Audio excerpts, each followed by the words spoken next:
नमस्कार जय जगन्नाथ आपण मानकु समस्त को मो चैनल को अनेक अनेक स्वागत। दर्शक बंधु आपण माने समस्ते जानती आमे ओडिया भारी बढ़िया। आमे ओडिया माने मुख्यतः खाद्य प्रिय। तापरे जदि आमे कोनोसी जगार सुनिलु जे एठी भल खाइबा मिलुछि ताले आमे समस्ते पूरा परिवार सह सेठी खाइबा पई जाइथाउ। तबे आज थंबनेल रो आपण माने जानि परथिबे मु को खाइबा विषय आपनकु कहबा को जाउछि। हां आज्ञा मटन। आमे समस्ते मटन खाइबा को प्रायतः पसंद करू। आउ सेई मटन जदि भुवनेश्वर रो किशोर भाईना होटल रो हितिबो ताहाले आम समस्तंक पाटिरु लाड़ गड़िबो। तेबे आसंतु जानिबा किशोर भाईनांक मटन रो किछि राज आज रो एपिसोड रे। दर्शक बंधु कोन आपण जानंती आज रो फेमस किशोर भाईना तांको आगरु समस्ते लुंगी भाईना बोली डाकुथिले एवं यह भुवनेश्वर बहुत पुराना होटेल। दूरदर्शन पाखरे थिबारु दूरदर्शन कर्मचारी एवं अन्य केतक कर्मचारी मानक पई एई होटेल रे खाद्य रंधा होतला। एवं आपण जानि आश्चर्य हेबे किशोर भाईना तांको होटेल रे प्रथमे साधा रोसई करथले, तापरे सेई होटेल रे साधा आउ आमिष आउ एबे सेई होटेल रे आपण माने पूरा आमिष पाउछंती। ए किशोर भाईना होटेल को जिबा पई हेले आपनको आचार्य विहार रु भुवनेश्वर दूरदर्शन केन्द्र आड़क जावाक पड़िबो। दूरदर्शन केन्द्र खूब निकट रे ए किशोर भाईना होटेल टी आपण माने पाई परिबे। आपण माने जदी पाखापाखी दिन 12टा रे पहुँचबे 12टा रु भिड़ आरंभ हो जाइथिबो।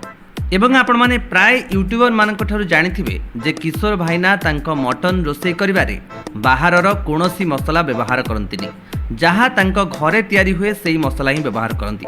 आउ सबुठु बड़ खास कथा हेउची किशोर भाईना मटन निजे संग्रह करंती, ठीक जगारू भल मटन देखिकी आणंती, जोंथि पाई तांको मटन तरकारी बहुत भल लागे। तबे किशोर भाईना होटेल रे मटन सहित चुंगुड़ी चिकेन आउ माछ मध्य मिलुछि। तेरे बहुत भिड़ रहे, बहुत आड़ू लोक एठिकी आसिकी मटन खाइबार सुजोग नहीं। तेबे विशेषकर सोशल मीडिया प्रचार प्रसार फल तथा यूट्यूबर मानक जोगु आज किशोर भाईना ओडिशार जड़े फेमस दुकानी भावे परिचय लाभ करिसेंती। तेबे किशोर भाईना होटेल रे आपण माने मटन फुल प्लेट 200 टंका आउ हाफ प्लेट 150 टंका रे पाई परिबे। मटन सहित उषुना भात आउ सालाड पाई परिबे। पछरे झोल आउ भात मध्य आपनको मिल पारिबो। तेबे आसंतु सुनिबा मटन रो राज विषय रे किशोर भाईनांको मुहरु। पिला मु नाही माने मटन नाही, मु निजे जिबी। आमे दी भाई जाऊ सकाळ 5टा रु 8टा रु 9टा भितर आजे पहुंचीबो, तापर रोसई आरंभ चलिबो। 11टा भितर रोसई करू। आ मु न गले मार्केटिंग नाही, मटन आसीबो ना। मटन हाफ 150 फुल 200 मटन आउ भात सालाड पछरे अनलिमिटेड जा खाइबे।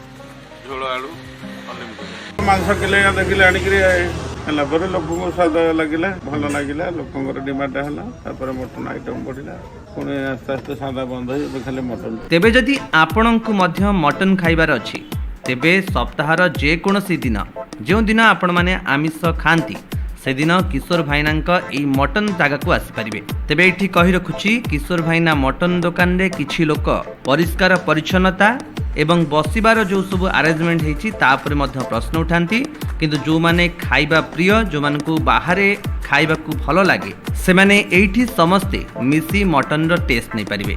तेबे आजि पई ए ब्लॉग रे एतिकी। पुणी आउ गोटे नुआ होटेल नुआ जगार आपण मानक सहित कथा हेबी। रहउछि नमस्कार।